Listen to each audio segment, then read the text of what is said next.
I'm trying to fix the sound. Hold on. Oh, there we go. Is it working now? Maybe somebody can shoot me. All right, I'm going to try this again. Okay. All right, so let's start from the beginning. So when you go to the email I sent, if you click on the link, it takes you to the browser. That's like Safari. So when you go, if I pull down on Safari, if I pull this down, it'll pop up prompting you to launch the app. That's the best way to go. So if you go to the app, and it says live chat, it says top chat. So if you go click on those 3 lines, select live chat, and it brings up the live chat right there. And that's going to be as it's scrolling. Okay. So I hope that helps. That's the best way to get the chat. If I can figure out how to do it like on the browser, then I would try and do that. I'll see if I can load that next time. Anyway, so I've got the chat up here to where I can keep tabs of what you guys ask me questions about, and hopefully the sound will stay up.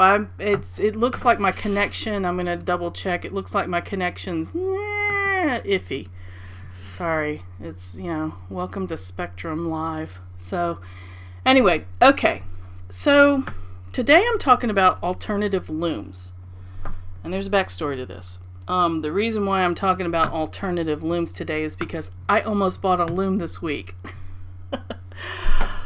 Yeah, I've been kind of scoping out looms. They have some groups on Facebook that have some good selection. They've got some, they've also got a really, really, really good weavers marketplace in Ravelry, of all places, and Craigslist. And I've been going up and down the East Coast looking on Craigslist.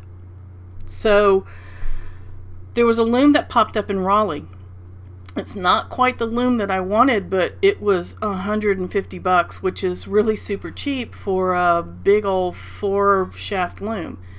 So I started to, get in contact with that lady, and I came downstairs to the studio and I measured, and my husband was freaking out because that meant that we were going to have to rent the truck and move some stuff, and it was, it was going to be an issue. I was going to have to replace my big table I'm using for my computer and get a smaller table and store a piece of furniture, and I finally just decided it wasn't going to happen. And I was going to have to let that loom go, because what I really wanted was a smaller loom and a jack loom, as opposed to this was a counterbalance loom. Anyway, I had to look up what the difference was. I did a lot of studying. Anyway, so I almost bought that loom, and I decided not to. And I get it, because, the urge to weave is real. And finding a loom for $150 is kind of rare. You can find some things out there a lot of times, for $150, either it's out of, they're not making it anymore, and you're going to have to, improvise when it comes to buying supplies for it, or it's going to need some work. So, and I'm finding too, the bigger the loom is, the cheaper it is, because people have a hard time moving big looms, and I get it. Trying to put a big piece of furniture into a house that's already got a comfortable amount of furniture was going to be tough. So let me show you progress. I did start to warp my table loom.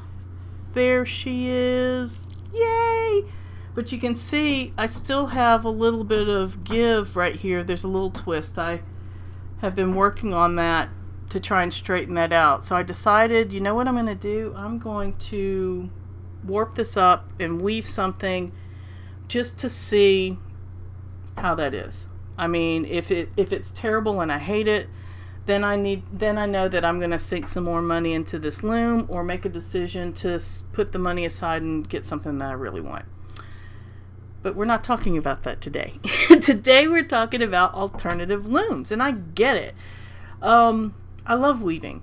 And weaving, I mean, I don't know if it's, you know, this woo-woo ancestral thing where you feel that urge that you want to do some weaving, but, you know, whenever I've had that urge to weave, it's been pretty strong. So when I took that class at the Triangle Weavers Guild, my teacher made a really good point. Now, we were learning on a 4-shaft loom. I learned to do like the real super traditional weaving. And she said that, and I find this to be true. She said that what makes good weaving is not necessarily the loom, but the tension that you get on your warp. So that being said, I mean, that opens up, you know, the possibilities to all kinds of different things that can be used as a loom. And she even showed us a method that used this big piece of bamboo, and she put some strings across it and had a little piece of foam with some slits in to separate, you know, just a handful of strings, and was weaving these really cool little bracelets. I mean, and the thing is that you just had to get really good tension. So there's lots of different ways you can weave, and I'm going to share with you some of the stuff that I found out or figured out when it comes to weaving. And you just kind of get a little creative. So, that being said, let me show you some of the looms that I have and talk to you about ways that you can hack this. So, I'm going to start with this lap loom. There it is. This lap loom. Now, I had gotten this lap loom a while ago, and I didn't love it. I did not love this lap loom at all. I hated it. And you know why? It's because I was using the wrong kind of warp. I was using a regular wool knitting yarn to try and warp it with, and I wasn't getting good tension, and that's why I hated it.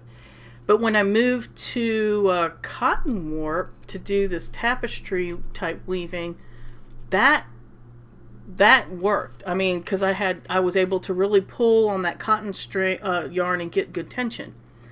Now this loom is pretty cheap. It's from, you can see, it's from Harrisville Designs, and I want to say it's really cheap. It's like maybe not even $50. Anyway, but that being said, I mean, $50 is $50. I mean, look at this. Look at this loom. You could totally make that out of a picture frame and some nails.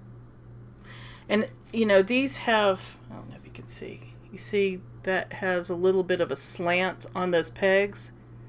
You could nail those nails in a slant or not. I mean, you could do them straight up and down. I don't find, you know, so long as the nails are strong enough to get some really good tension. So, I mean, that's pretty easy, right? All right, I also got this. It looks like a big hula hoop, right? But actually, this loom came from Hobby Lobby. And what's really good about this is that it comes apart and you can put it back together so you can get your weaving off, and it has these little grooves where the yarn can sit in. But I mean, it doesn't have to be this thing. This was like maybe $20 at Hobby Lobby. But you don't have to, it doesn't have to be that. You could just use a hula hoop. I mean, straight up. That's easy. The other loom that I have that I love is this pot holder loom. Now this is by Harrisville Designs, and they make plastic ones.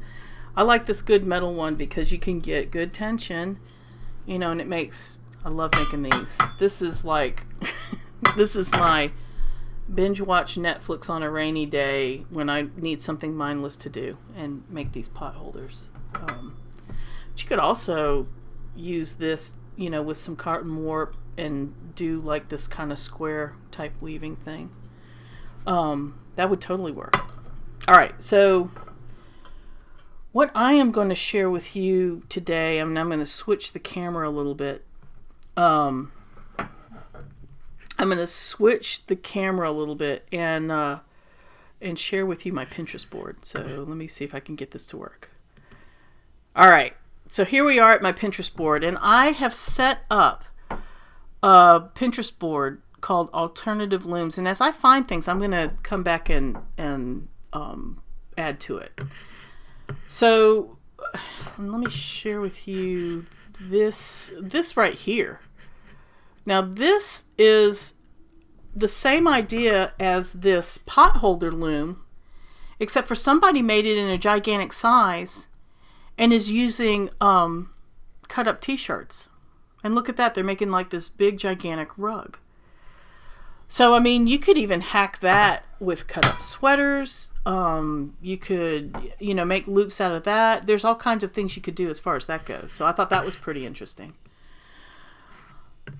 I wanted to share with you these triangle looms. Now this has been, I've seen these at the fiber shows a lot.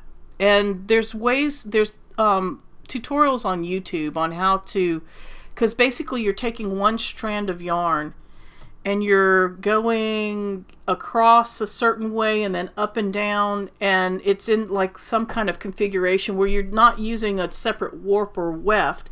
You're using that one strand of yarn and going in and out of weaving it throughout the stuff. Now this, I've seen people make these with just pieces of wood and nails. And this kind of loom is awesome for like really wild art yarn. So that's an option. You could also do, I've seen it's in the similar fashion, I've seen where people have done these rectangle versions where, and again, you would have to look up on YouTube to find, the configurations. I get turned around trying to explain it. But here's one to make a long, like, rectangle scarf shawl type thing. Here's another version of, let me see if I can get that. Here's another version of that that's not as wide. It looks like this one would be used for a blanket. I mean, you could make two pieces and then, seam them right there and you'd have a nice baby size blanket. But I've included this right here, and that kind of gives a little tutorial on how you do that kind of weaving. And you can see, I mean, they're just using nails. I mean, not nails without like the really big heads, more kind of Brad style nails. So long as those nails are strong enough to hold the tension, then I think you're good to go. All right. Now this is interesting. Somebody has taken that same type of loom and has used it to make these tapestry styles. I mean, it's the same thing as that lap loom, except for it's this big piece, and they're able to do 3 at a time. I mean, and can't you see? I mean, if you go down to the thrift store, I'm sure you could find like some really ugly paintings or a big picture frame, or heck, you could just go to Home Depot and get the wood to make this yourself. And just get a bunch of nails. I mean, it's as simple as that. So long as the nails are strong enough to give you good tension, then I think you're going to be good. And it really opens up, I love this type of weaving because there's a lot of different techniques you can use to build shapes and textures, and it's really cool. All right. That being said, now this is similar to that tapestry loom as well. But check this out. Okay, so these are just the grooves cut out of the top. I mean, if you had like a sturdy piece of cardboard, you could do the same thing. Or you could get some plywood and notch out the top.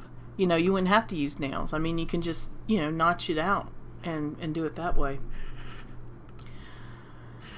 Now, this is really cool. And this one I'm having a hard time wrapping my brain around. But this is called card weaving.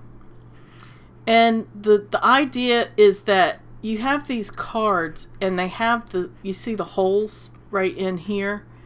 And the holes, what they do is when you put the threads through the holes, when you turn the cards different ways, it raises and lowers the shed here. So, different yarns are on the top or the bottom. And you can see on this piece, oh, that one doesn't have a thing. Okay, so you can see on this piece, you see how it's making this pattern color here. That's a warp a warp face weave. So basically the weft that you're putting in there is getting hidden by the warp threads, but as you're turning those cards different ways, it's bringing the different colors to the top. So again, there's instructional videos and websites that you can find that share that a little more. But I mean, this is also too, it's really great for like inkle weaving, you know, if, and look at this. I mean, somebody made an inkle loom out of PVC pipe. I mean, you could totally go back and do even something similar to this with PVC pipe, you know, making yourself a tapestry frame. All right, let me get back to that. So yeah, that's a really interesting way to weave is using the cards. Again, it kind of it's a little confusing. I think I would have to like really dive in and get to it, but that's a really good. It's a really good way to mimic what you would use, you know, the heddles for, like a rigid heddle loom. Here again is, you know, that hula hoop idea. It's a great way for rugs. But check this out. Oop, not that one. This one. Of course, the image is smaller. Okay, well, let's look at this part right here. This is similar to that hula hoop idea, but this woman has taken like a really flexible stick, like maybe some vine or something. Like you can buy that kind of vine for like grapevine that you would use for wreaths, and make this frame that would just be part of the actual weaving, and do that kind of circular hula hoop type weaving, and then you have something to hang it with. But I just think that is lovely. I love that so much.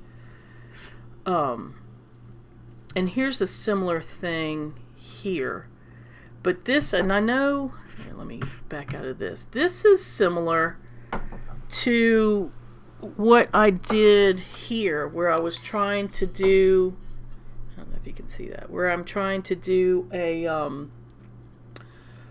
ceramic loom, and I do these holes, and the intention is to do it something similar to that.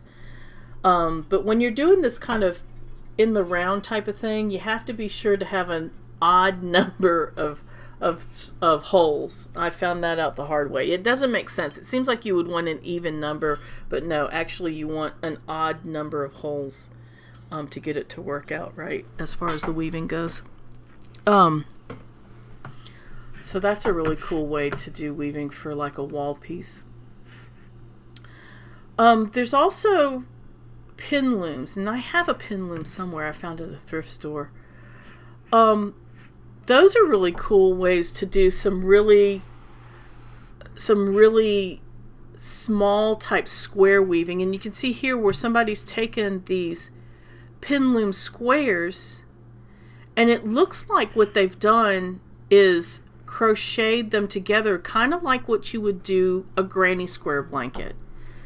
So imagine the possibilities with that if you took those tiny little squares and did maybe some kind of wild weaving, maybe added some novelty yarn, maybe used your art yarn with some locks and textures, and then connected these pieces into, heck, it wouldn't even have to be a blanket. What if it was a vest? What if, you broke out some old crochet books and looked at projects where they did the modular crochet on how to make like these granny square vests from the 70s. You could do the same type of thing, and just modern it up and try it with a little art yarn or some texture. Yeah, here's some variations on that as well, where they've, instead of going back and forth, somebody has done more of that circular type weaving to add interest. And wouldn't that be pretty too if you filled in this area here to make the square out, and then it would really look like a granny square. So I think that's pretty cool. And it doesn't even have to be like, I mean, look at this. Somebody just took a clipboard and wrapped the warp around that, and all it took was getting some good tension, and then you can just weave. And that's a nice little portable type, improvised loom. And I think, let me go back. Or you could look at this. Somebody used sticks. I mean, how cool is that? The sticks are, and you have the weaving between that. I mean, that would look beautiful on a wall as a piece of art. You could do some kind of crazy wrap around the stick and have a series of them. I just think those are just really pretty.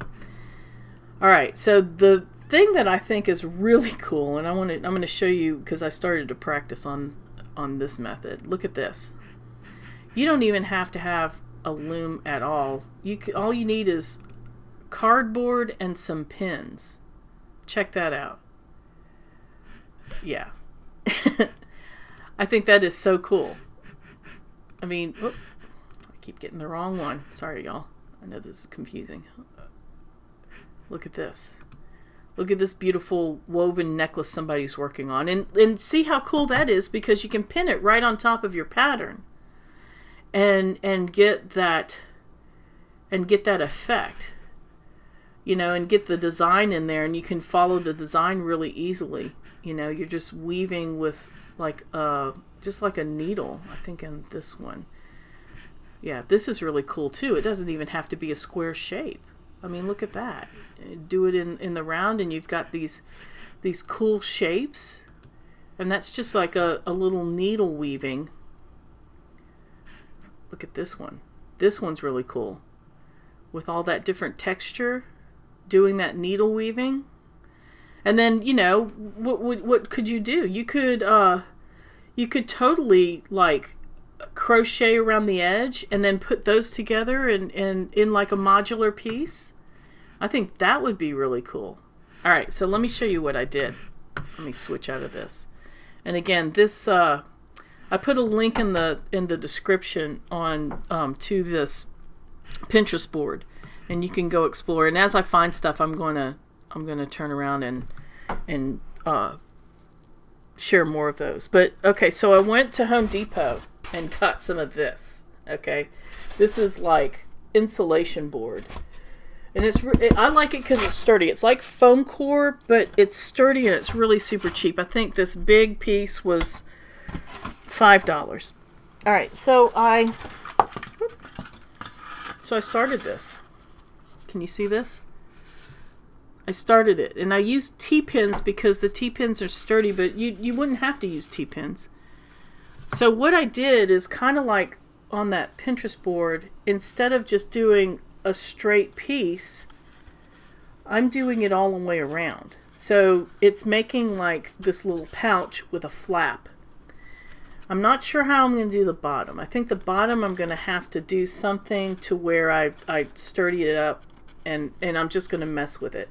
But remember how I said on this loom how you had to have an odd number of holes? Well, I found out the hard way that if you're doing in the round, you have to have an odd number of pins, and I don't. This is an even number of pins, so I'm having to float a defect in there.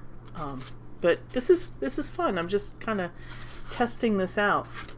So that being said, what if you were to do that around a pattern piece? Like, say you're making a vest for yourself, and you measure out the pattern piece, and then you can do the warp. Now, what I've learned too is that you can see the thread goes across two and then comes down, and that's going to keep the separation. Then you're not getting like a zigzag, you're getting more of an up and down warp. But yeah, you could totally do that. And then, whatever, kind of tapestry type weave that you do in there is just, all fun. So yeah, that's I mean, there's a bunch of ways that you can weave. I mean, you can do, save money for a loom. That's awesome. I'm saving money for a jack loom. That'd be great, but it's going to take me a while to get there. But what you can do, I would suggest investing in some weaving needles. because a lot of the techniques using this non-looms, you can get these long weaving needles. I think these are from Susan Bates. You can get them like at Michael's, and they're not very expensive. Maybe, I think there was a set that was like this one, and then this kind of flat one, and then this other, oh, this one has a little bend right there. I think this was a set, and that was like maybe $12, you know, but for the most part this is like $5. And then, you know, the chibi needles, the tapestry needles that you use for your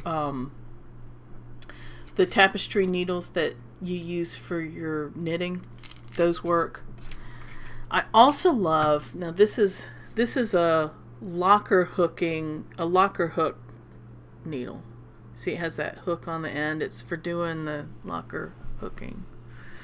It's kind of like rug hooking, but with the loops of fabric and stuff.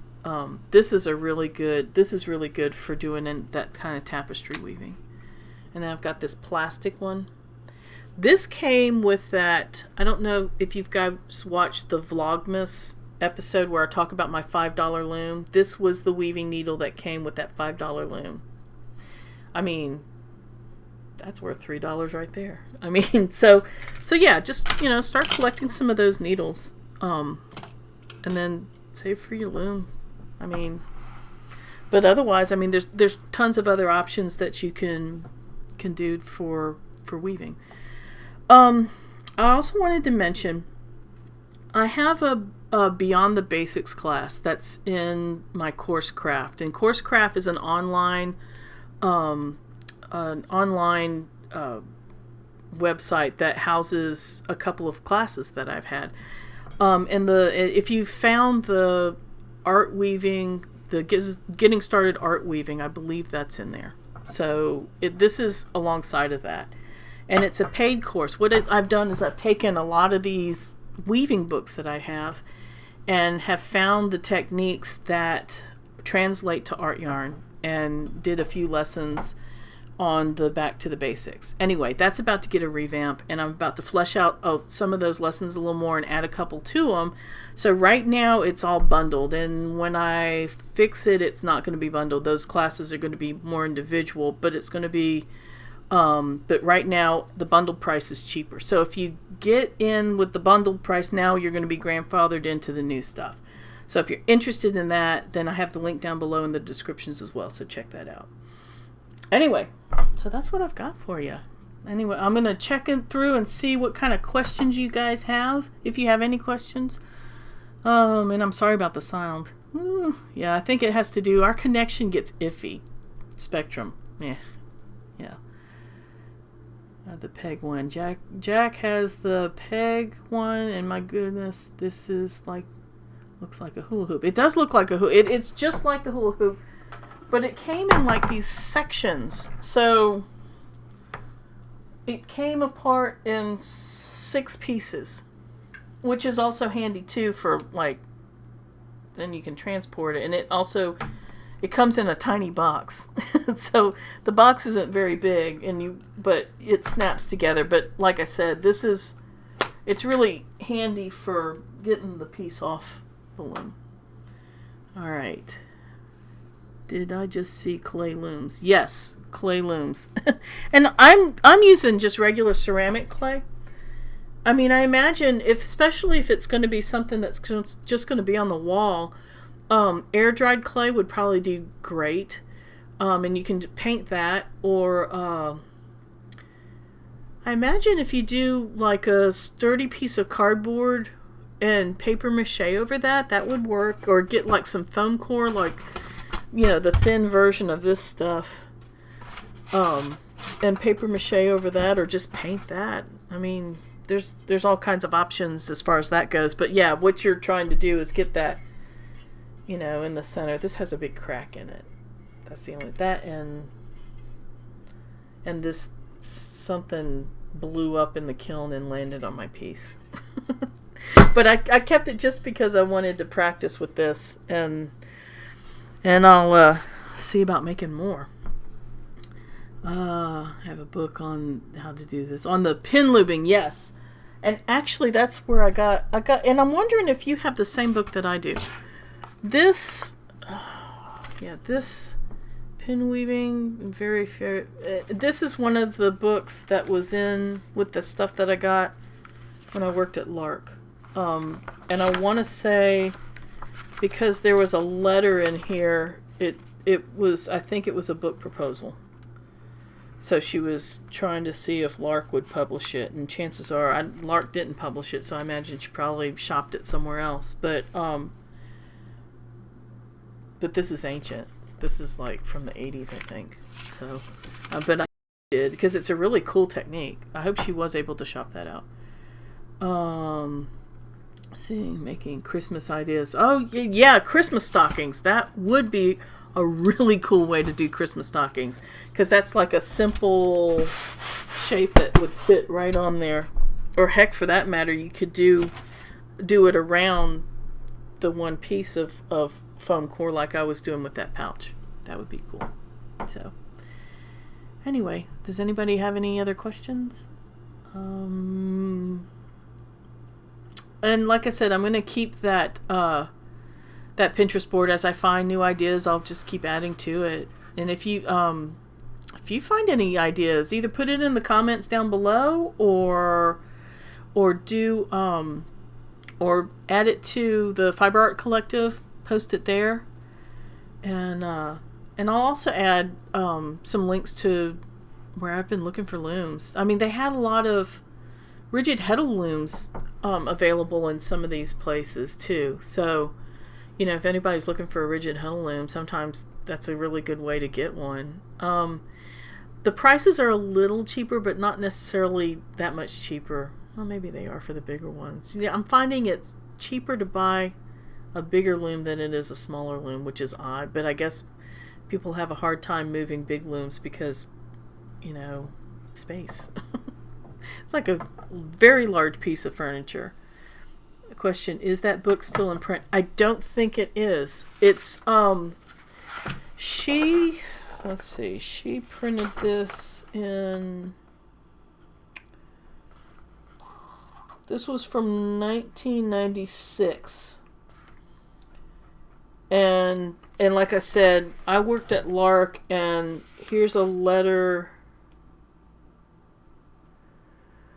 Oh, she was sending it to the catalog for Fiber Art, so maybe it was a review copy. I don't know that it's still in print. I really don't.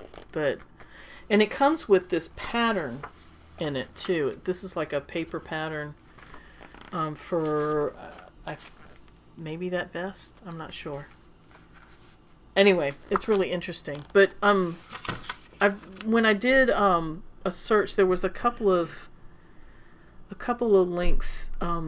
When I was doing a search for this alternative looms, and it seemed like there was a couple that showed some pattern shapes. And this stuff comes in gigantic size. I mean, like 4x8. So if you wanted to make like a big coat, you could totally do that with something like that. That would be interesting.